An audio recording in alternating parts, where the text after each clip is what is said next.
All right, guys, welcome back to another episode of Natty News Daily. This is not the weekly segment. This is the whole shebang. We are joined by the whole crew, which is a rarity in itself.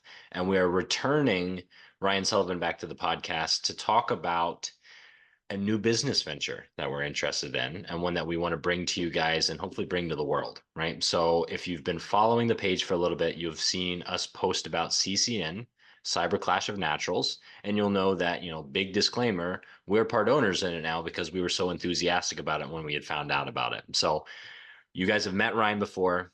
If you haven't watched that episode, I encourage you to go back, look at that. It talks about him as a coach, him and his team. Today we're talking about the business venture and less about Ryan specifically, but you can't really separate the two because it is your baby. This is something you built from the ground up. This is something you've seen multiple iterations of. So I'm going to turn it right over to you, Ryan. What is Cyber Clash of Naturals? Why does it exist? And where did it come from? So everyone has the assumption that it came due to COVID. COVID was an accelerator and it provided the spark for it. But prior to COVID, I had been obsessing over doing something different. Obviously, yes, I want to be a show promoter and that will happen. But at that stage, I wanted to kind of carve my own path and do something different. And I was flirting with the idea of something different with scoring, a little more detailed, how you're going to do it, and I had a lot of plans, and Shauna and I, bounced ideas off each other for a while. Like some people on the team were in on some conversations where it's like, I want to do something a little outside of the box. I want to do something that's in my wheelhouse. And we threw a lot of ideas around, put a lot of that stuff. We started playing around with scoring protocols, and then we shelved it. And then COVID hit. And I was like, here we go. This is it right here. We're going to take this and we're going to run with this. And here's our in.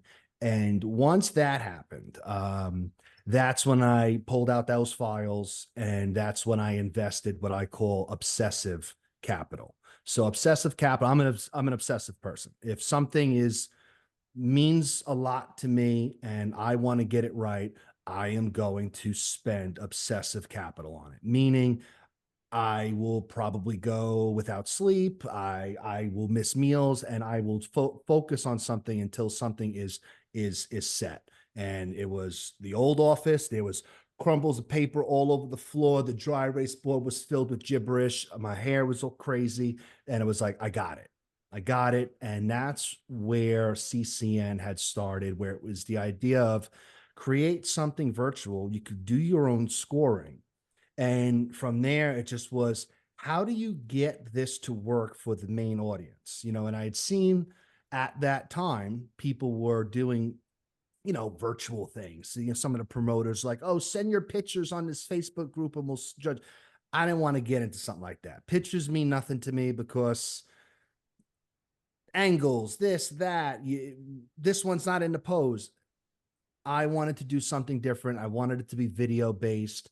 And to have something video based, you can't just have people doing random stuff.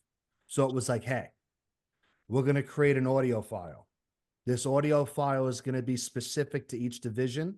It is going to call out your quarter turns. So now when someone enters this, they're downloading that audio and they're listening to it. And it's going to give you a countdown, or state your name. Pre-judging starts in 5, 4, 3, 2, 1, hit your front pose. Now you're live. And it's going to tell you quarter turn to the right, quarter turn to the right. It's going to do all your quarter turns. If you're doing something like FemFit, which is the fit body equivalent, it's going to call out all your poses and it's going to tell you to relax, front double bicep, relax. It'll turn to the rear, face the back, walk to position XB. So it sets up your positions, and your camera positions and everything. So this way you get to see the person in different lights and different depths because, again, not everyone's going to be perfect. So I tried to account for stuff like that. We set up things like camera checks because not everyone has that eye for where the camera has to be and this and that. If you have any doubts, ask me. Here's where my camera is. here's my XA, here's my XB, and I'll say, hey, listen, your camera's tilted up. You don't want that upward angle. You don't want to look like Godzilla. Okay. It's got to be up, camera at belly button or a little bit higher, let straight on. Your XB is maybe a little too far. Bring that up a little bit. Boom, good to go. And that's why I like working with coaches. So instead of dealing with each individual person, if you teach a coach like how to set up those cameras and set this up and all that, now you're golden because those competitors just come in and do it. But that's how it started. It started there. It was a very manual process of right away. I wanted to go right to software, but you can't go to software until you get hit in the jaw and you learn the logistics, because I don't want to code something big. Oh, I didn't need that, or I missed something. So I was very fortunate that the people, and a lot of the great people and winners and champions of CCN, at first they were very patient. I still think I did very well staying on top of them and communication and stuff like that, but they're very patient with some of those growing pains, having to go through that. Again, there was no rule book. There was no blueprint for me to go by. I'm going and learning as I go. And how do I make this better? How does the next one get better? And then you start running into certain scenarios where it's like, oh, the score, this is tight here. I want to make sure I get this correct. So we have to somehow upgrade the scoring to account for this, because this is too close. We need to get into more granular, which led to sub panels, all that stuff. And basically, it started with an idea. The idea became an obsession. The obsession became a plan, and I executed, and I have continued to execute and continued to improve. And I'm excited now that I have people who want to get involved and who understand the concept and the potential of this, because unfortunately, I do have a lot of good contacts in the industry, but a lot of those people are of an older, the older generation. They're, oh, I'm not the best with technology. You know, it's good to have people who saw this and were like, wow, like that made me feel very good, instead of having to explain it and people not get it and not understand it. So I'm excited for what's coming next, but that's Yeah. basically in a nutshell where we came from. So just a couple, I want to clarify for the audience a couple small things. I want also you to name drop some of these champions, right? Because we know them and they're notable figures within the industry, both champions, people that have competed, and judges, right? So this is something that's well established, even if it's not known about already Yeah, all that yeah. much widely. But so for the athlete that's signing up, or the coach that wants to run something through these channels for their athletes, they're going to sign up. They're going to pay whatever nominal fee it is. Mm-hmm. They get an audio file that's standardized for their class. Every Mm-hmm. single athlete in that class will get the same audio file, so Division. they're synced up. We call it division. A Division. division is and a class is a subset of a division. Like if Fit Body or FemFit was split into two classes, Right. just yeah. Sorry. Correct. So they all get the same audio file, which will guide them through the poses. You're going to put those together so you can see comparisons after a certain round. We'll dive into that in a little bit. They're going to get a detailed diagram of exactly where to set everything up. So this isn't just some unknown thing. And they also get, again, I have a teaching background. So there's text for people who like to read. There is diagrams who need the visual. And I also took people video clips of people who did it perfect Mm-hmm. and showed them in a video, like, this is what your prejudging video should look like. This is what your walk, your routine video should look like. So you have text, you have diagram, you have video. And if you still get stuck, I will help you. Yeah, and that's the final point, right? And if you're unsure, they have this opportunity to reach out to you and say, "Does this look right? What should I do? What should I not do?" Right? So just from that alone, without diving into the detailed and complex judging, without talking about monetary and financial like rewards from doing this, as a new experience or inexperienced athlete, you get the opportunity to sit down with someone who's experienced in the industry and go through this process, right? Like how many new competitors have never really posed formally through that, the verbal cues before they step on stage. So here's a you want to call it budget, a budget opportunity to do that and get experience doing that and get an eye on what it actually should look like, sound like, and be like for them. Um, but yeah, we're going to dive into so much as we go forward. But like I said, I want to hear some of the individuals that have done this, because this is now, how many iterations of CCN are we at? How many years are you? We're going on 8 now. Yeah, yeah. So 8 years. Let's talk some prior champions. Let's talk people that have been involved with it. So, I mean, maybe if people have follow-up questions, if they don't want to reach out to us, they can reach out to these individuals and see what their experience was like. Yeah. In terms, my first judge, my first special guest judge was Lee Kemp. Okay, from the UK. All right. He totally believes in it and supports really anything that I do. So he was a judge. Rich Fitter was a judge. Then we stopped with that third judge because things got complicated with how to teach the judges how to score that round one. Round one is very difficult, but now we have the solution for that. And now it's much easier to onboard mass amounts of judges. Everything's based off of 3 judges scoring, a total score of 750, 250 each judge. So what happens now is it used to be limited to just 3 judges. Now for CCN 8, I think we have 5 or 6, but we'll have limitations. So, Shauna will definitely be scoring bikini, figure, whatever. She doesn't have to score men's physique. So now I have the opportunity to bring in mass amounts of judges and stick them where they're best. Kara's the Fit Body World Champion, FemFit. She'll judge that. Okay, Aaron Orton's in there, men's physique. Okay, so you have that process now where you can bring in all these judges. Lee Kemp has been, in terms of champions, one of our best has been Claire Burton, who's an animal. All right, absolute dominant force. She's a WNBF world champion. She's won so many championships I can't keep track. Phenomenal athlete. Jana, she won the bikini tall world championship in 2003 last year at WNBF World. She's won it. Bronwyn Krause, who is the overall bikini world champion 2021, she's won it twice. Edna's been in there. Mary Beth Turner. There's a long list of some very, Johnny Dotson's won men's physique. We got to boost those men's physique numbers. But Johnny Dotson's won there. There are a lot of very good, very, very good and talented people who have done this. Amanda Donahue, Christine Cullen, Sarah Bean. I can go on. There's a lot of people who have done it. And at first we're like, oh, okay. They probably thought they were just supporting me. And then they do it and they're like, whoa, I did not expect that. And, that's what most people will say, when they do it.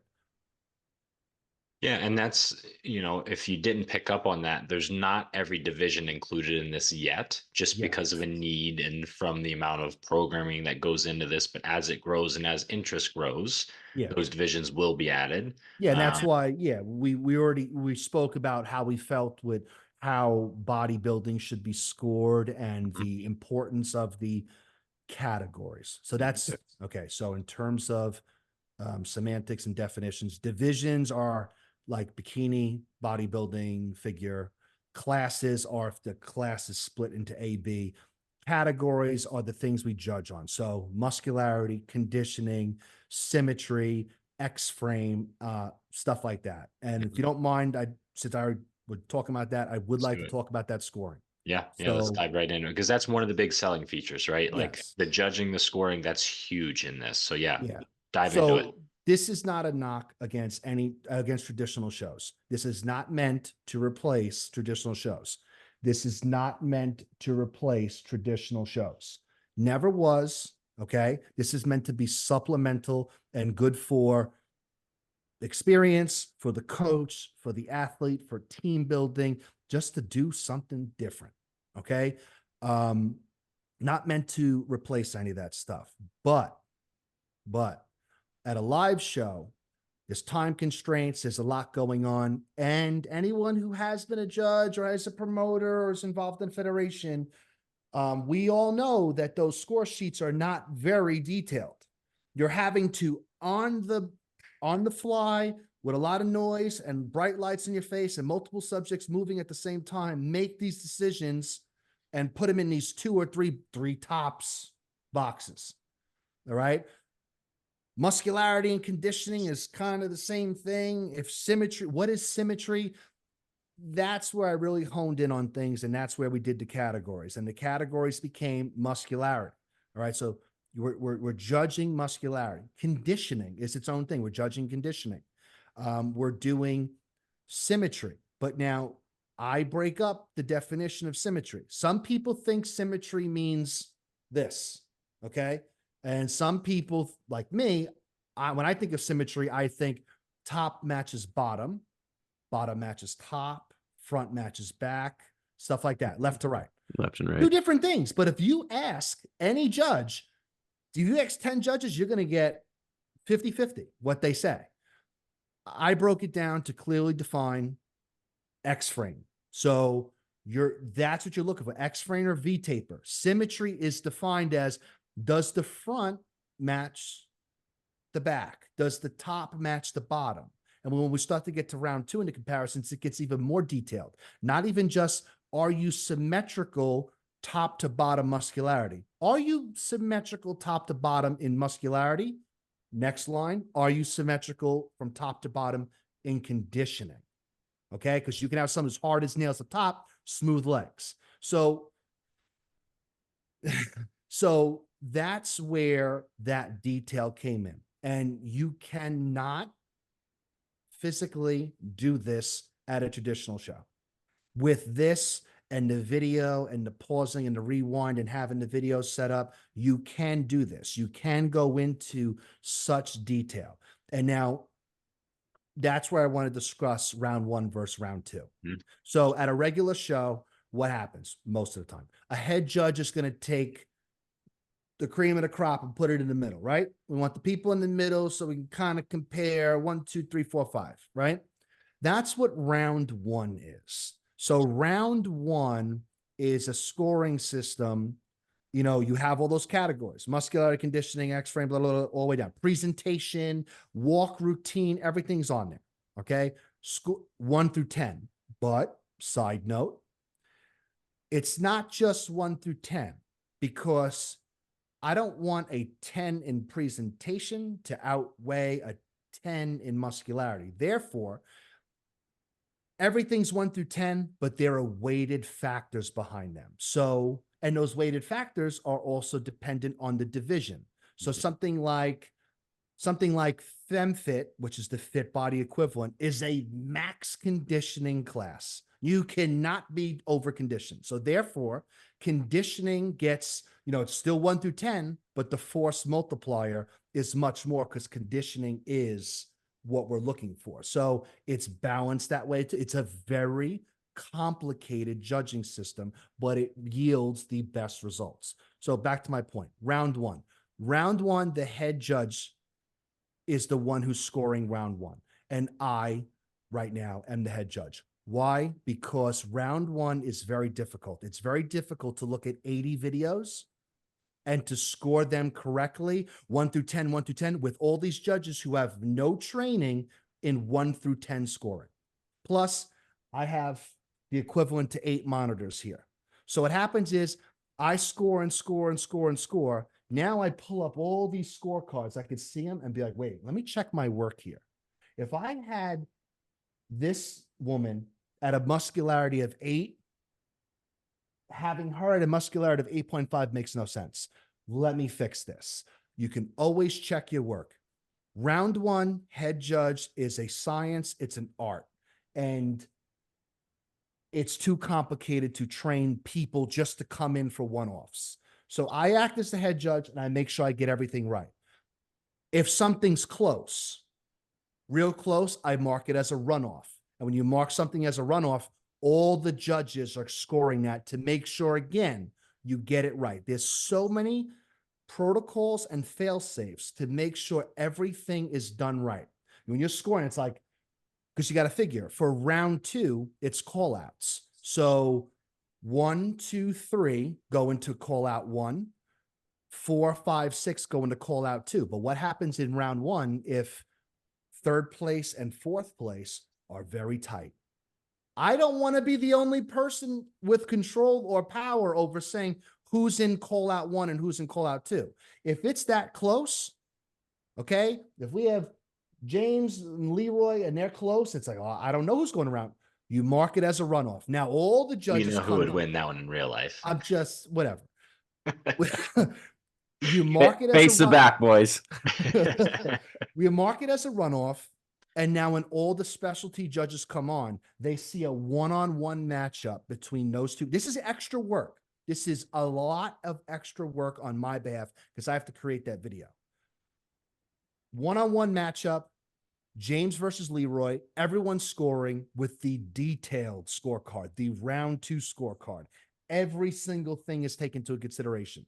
And then the winner of that advances to that first call out, and they'll be in the first comparison, and the loser of that runoff goes to the second.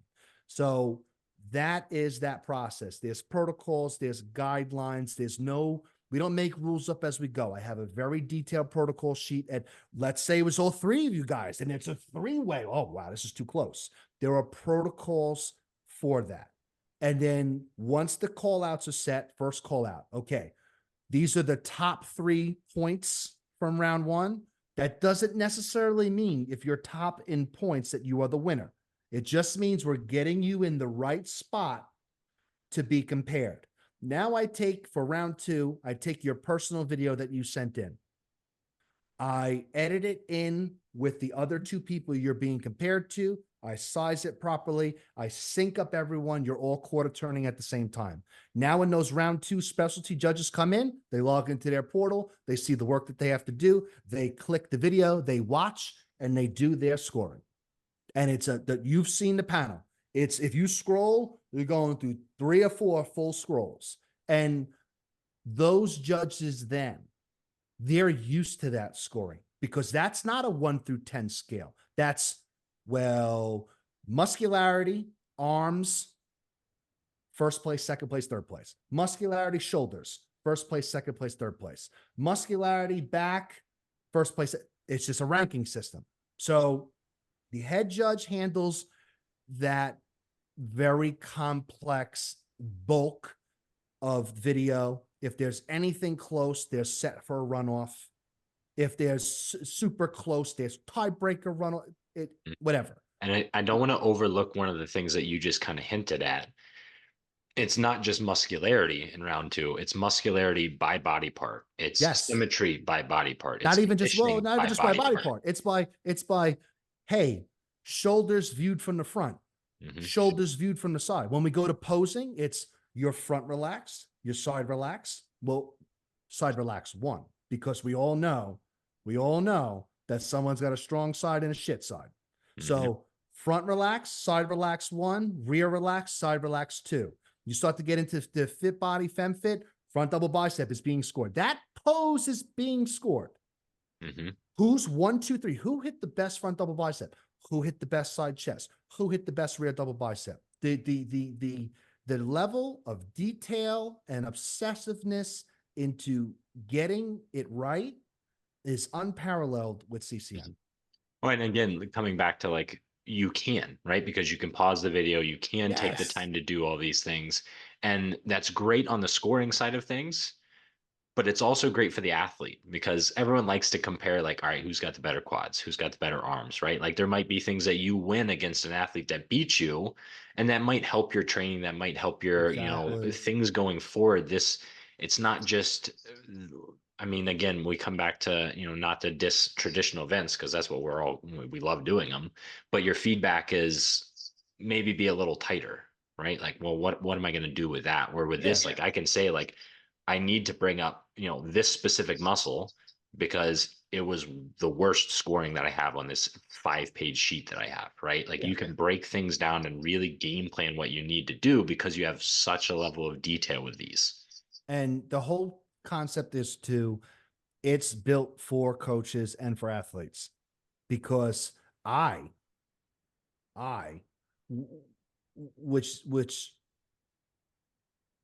which is crazy, but I have been in very unfortunate situations where everything that I know, everything I've learned, all the experience I've picked up, all the punches in the mouth I've gotten, I have still had times where a naive client would go to speak to judges for feedback, and they would say some of the most ridiculous shit I've ever heard in my life. And I'm just like, why would someone say that?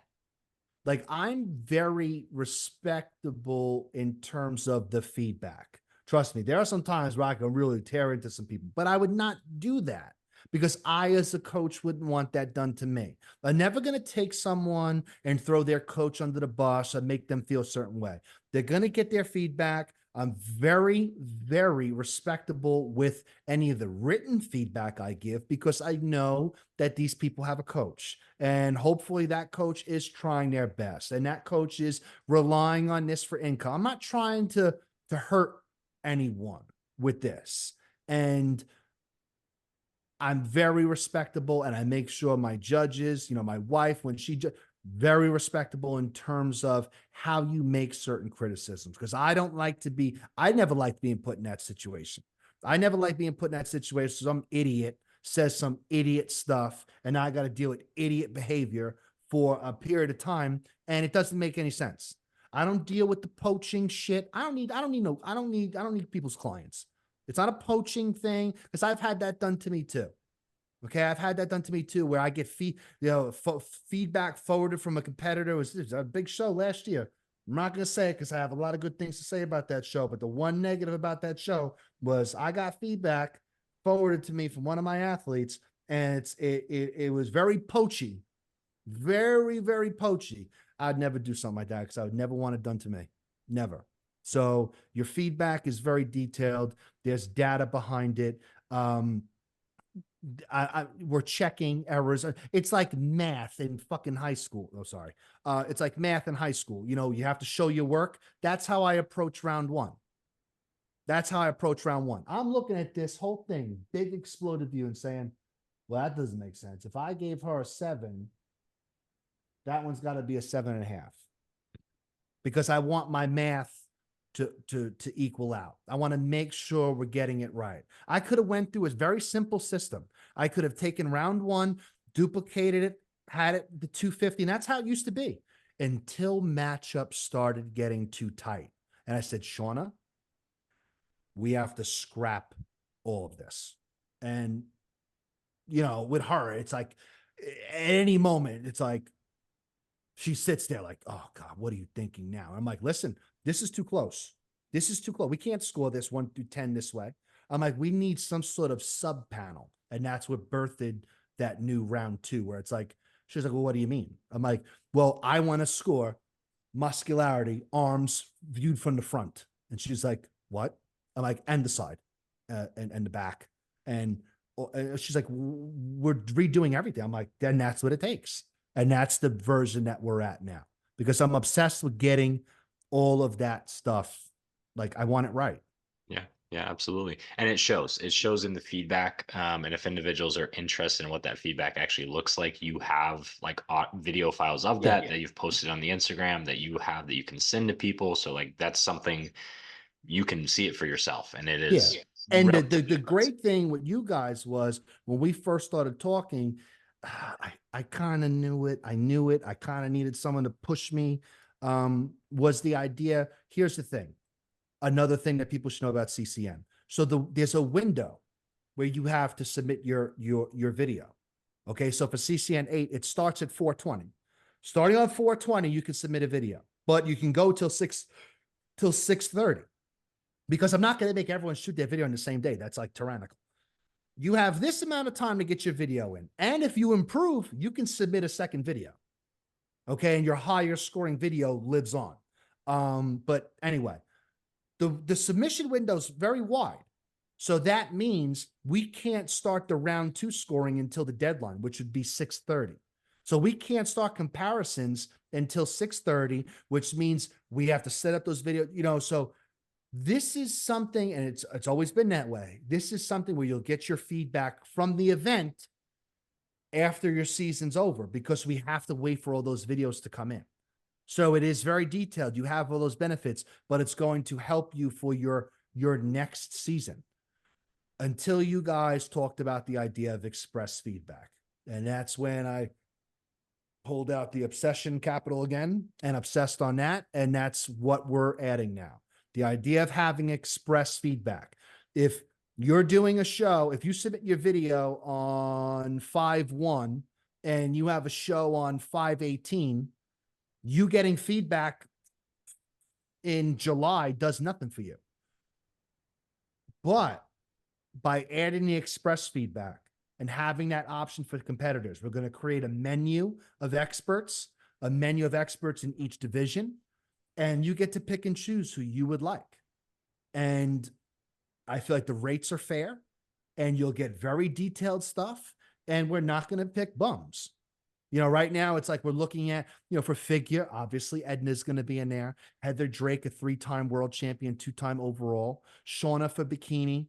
All right. So you have Shauna bikini, and she's, back to back, the only back-to-back undefeated WNBF bikini world champion.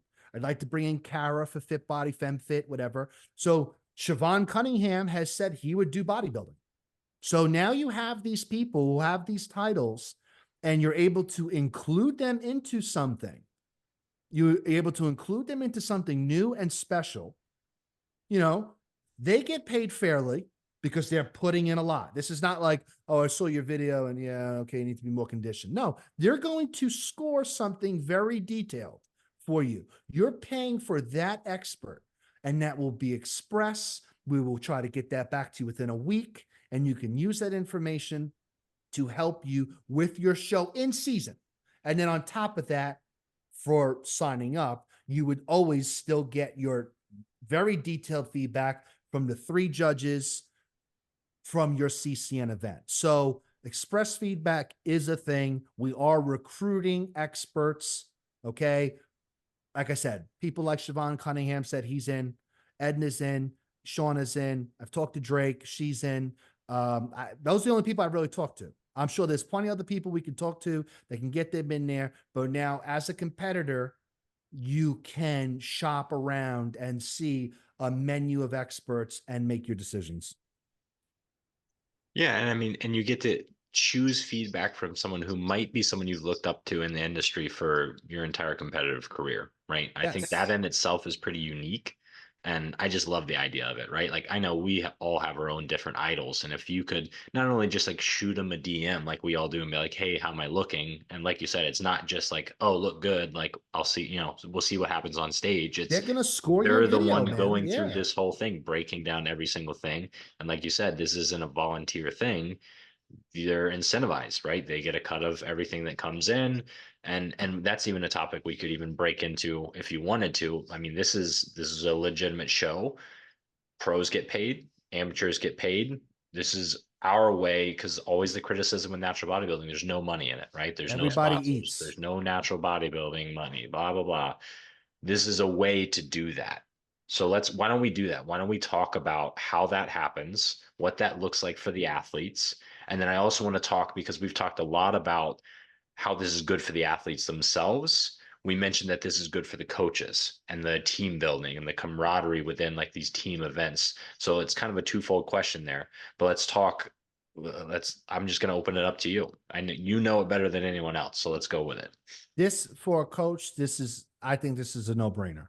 One, I'm telling you, and there's evidence out there. Listen, Nancy Andrews saw those scorecards and she was like, who's writing the feedback? I was like, that's, I'm on there. She was like, no way. I'm like, yeah, I'm on there. She's like, I would have never thought that that was you, because I handle people, you get the point across, but you're respectable for the coach. I'm not going to, and even if you think I don't like you and you don't like me, I don't care. I'm CCN's my thing. I put a lot of money into it. I got you guys in as partners. I want that to succeed. I don't care if we had beat whatever. I obsess on getting it right. That's all that matters. All right. So, um, yeah, I mean, there's a lot to go into here, but in So terms of a well, let's. coach, it's a I'll no-brainer. Yeah, You have CCN Hub. We'll kind of hone in on that. That's the term we're using, right? So let's detail what that actually means to the coach. So I want to get coaches to hold their own mini hubs. Like I've done big hubs at Fitness Asylum, okay, where again we have the step and repeat. I'm setting up multiple stations, all this stuff. It doesn't have to be that complex. I want to teach coaches. It's a no-brainer for coaches because one, you get the experience, you get good feedback, you get feedback from people in the industry who are going to be experts, who are going to be respectable of the idea that you're a coach, and they're not going to like poach or trash or anything like that. Team building. Okay. If you're a coach and you get people to, I see coaches all the time doing these group workouts and stuff like that. Same thing. You have a group event, you hold a hub. At Fitness Asylum, they would do, it's like there's a convenience. It's up to you. You want to charge a convenience fee? That's fine. People will charge a convenience fee. They say sign up for CCN. And if they're hosting a hub, you're paying extra $15 or $16, whatever you want to do as a convenience fee. Some people may not want to do that, but the convenience fee was there because you literally showed up. You didn't have to worry about the camera. You didn't have to worry about position XA or XB. You didn't have to down. You literally came there, listened, competed, and left. So if you want to charge a convenience fee, get paid for the hour or two, that's your decision as a coach. All right. But team building, you get all these people together, you're getting practice. Behind the scenes content, all the social media content that you can get out of running your own hub with your athletes, like that's worth it right there. Okay, that footage and that stuff can take you far enough. So hosting a hub, it just, I don't know.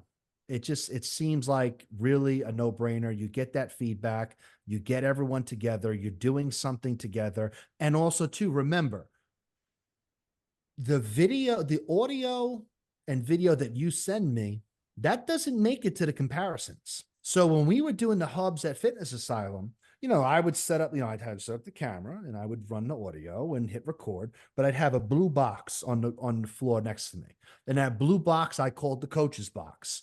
It's not in the way of the camera, it's not in the way of the lights. If you're doing the video and you're doing your quarter turns just like at a show, you should be calling out your cues. Keep your legs tight, shoulder higher, whatever you got to do. Because guess what? When I take that video, yes, I'll see that in round one. But when we get to round two, I take everyone's video, I strip out the audio, and I put in a master audio. So you don't hear so-and-so screaming, tighten your hands. You don't hear that. All that nonsense is gone, but you can coach your people through it just like a regular show because they're probably going to need that as well. So that was the design behind the hub. Yeah. So, in summary there, a coach, a gym owner, promoters of shows, like any group gathering, you bring these athletes together, people that are already preparing for a show. It's akin to a lot of like the UK coaches I've seen do photo shoots, right? Exactly. They'll do like a 12-week transformation challenge and you end with a photo shoot. If you end with a CCN hub, it's the same thing, right? All your athletes are together, audio is kind of provided through the coach and through us and everything like that. It's all standardized. The athlete shows up and now they get the chance to win some money, to get some feedback. And as the coach, you get to get your athletes to compete against athletes, hopefully from around the world in a couple of years, right? Yes. Which is something that doesn't happen all that often because of the logistics of travel and the finances of travel and all that, right? Like I get to compete against people from the UK, from Australia, from Canada that I may never step on stage with and compare myself right then and right there and it in my backyard pretty much, right? I mean, you can't get much better than that in my opinion. Yeah. And I mean, also too, the hubs are going to make their way to shows. It's coming.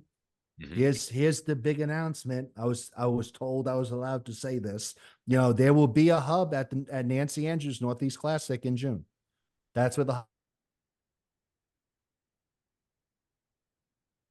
Oh, Well, the script was just me. broke the internet with that announcement. Oh, sorry. There he is.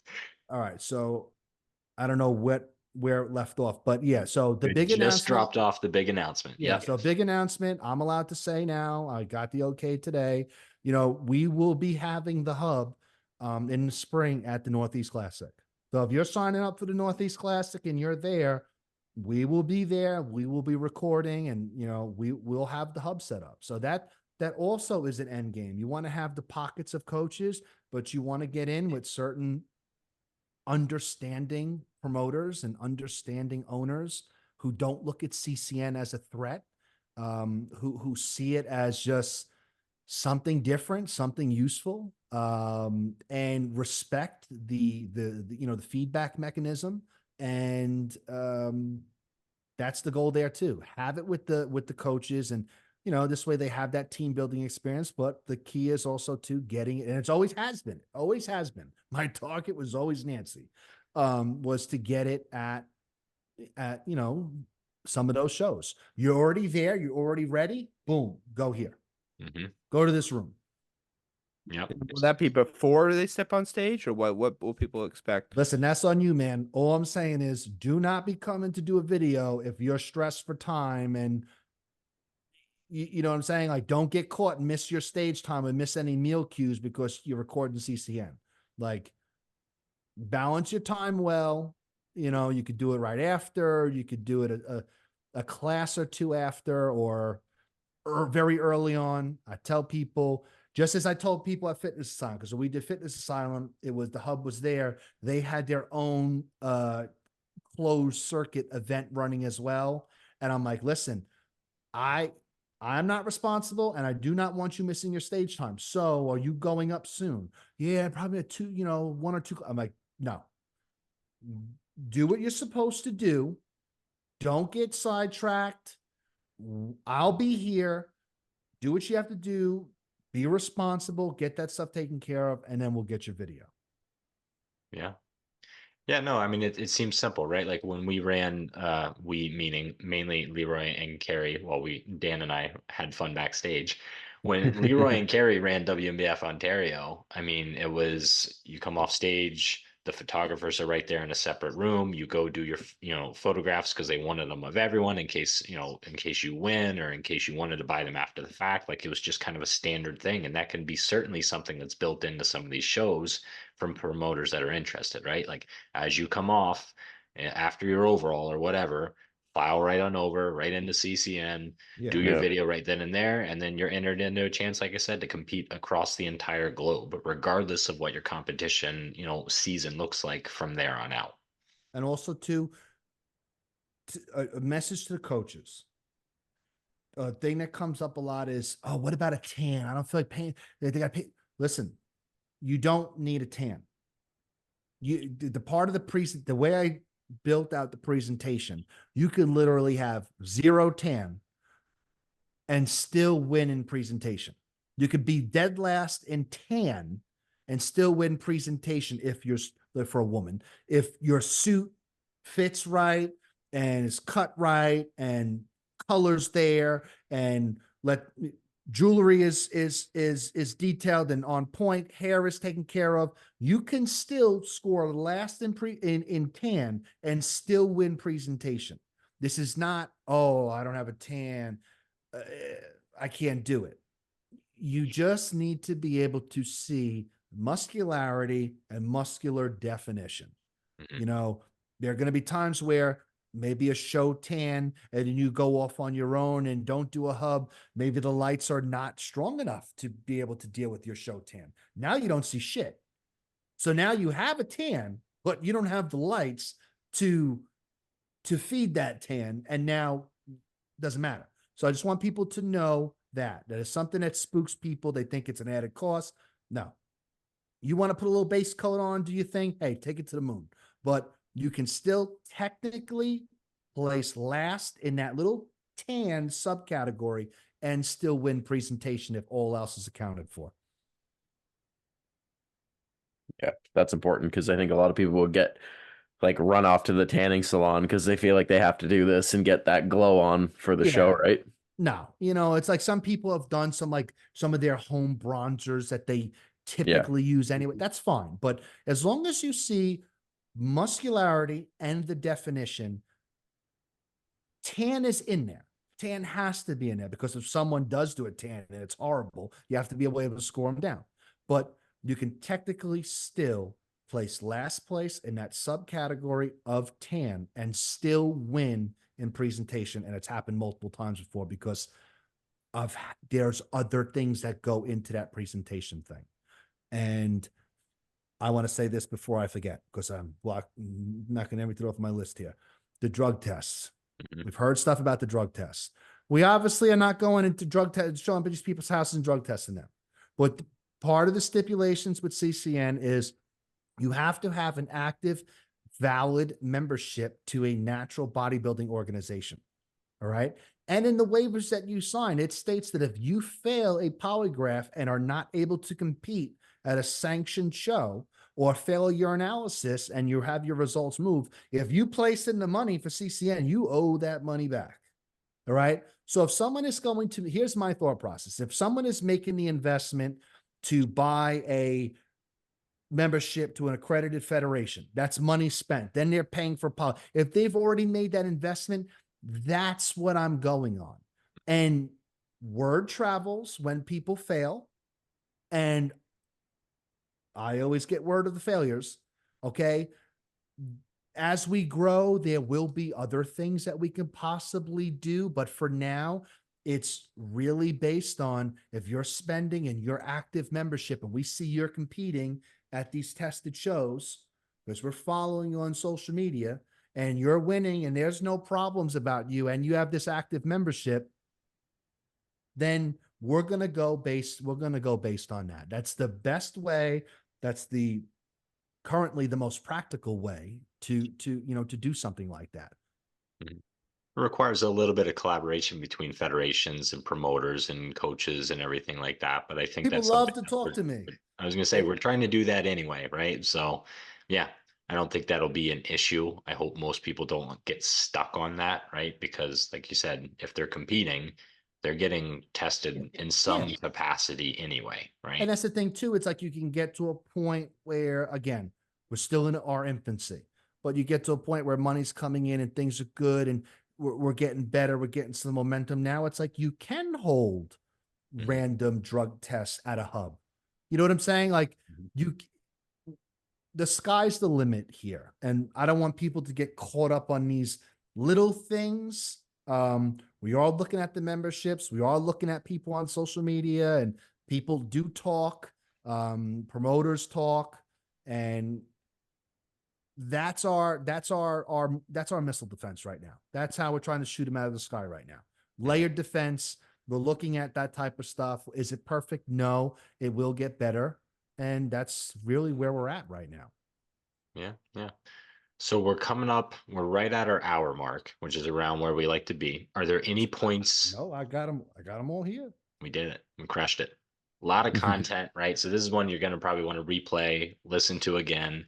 There's going to be a lot of follow-up questions, I'm sure, right? So anyone that has those questions can reach out to any one of us, obviously directly to you, Ryan.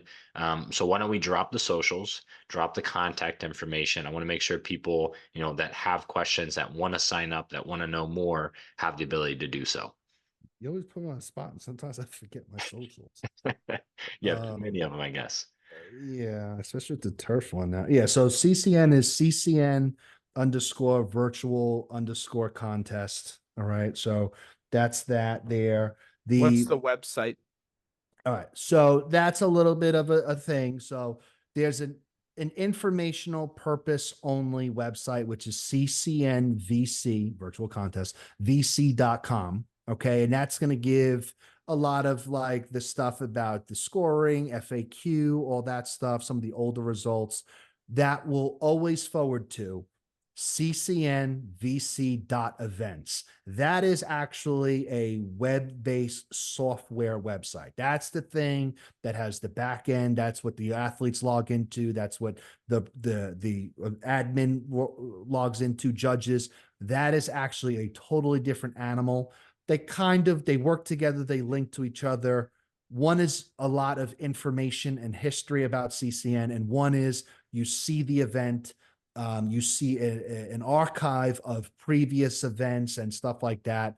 And you should go check that out because there's a lot of cool stuff there. There's unlockables where, you can make your video, your photos public. You can enter into a voting contest where the most popular competitor wins an extra prize. There's a lot of stuff built in there that we didn't cover, but it's there. And if you have any questions, yeah, let me know. But those are the sites. That's the social. All right. I think that just about wraps it up then. So, like I said, a lot of detail, a lot of content in this episode. I think this was one of like the heavier ones, right? So, Ryan, we appreciate your time. Obviously, we'll be having many conversations going forward. Hopefully, you see some of these athletes, some of the listeners at the hubs, at the shows as we kind of make our rounds throughout the season because it's kicking off, if not underway, depending on what federation you're in. And if you guys like this episode, give us a like, subscribe, follow, all that fun stuff on socials. Like we said, check out the CCN websites, check out the CCN Instagram, tons of content just on the Instagram itself. I mean, that's low hanging fruit, right? Click through a couple things, see what you think, see what you like, leave us a comment, and we will see you guys in the next one.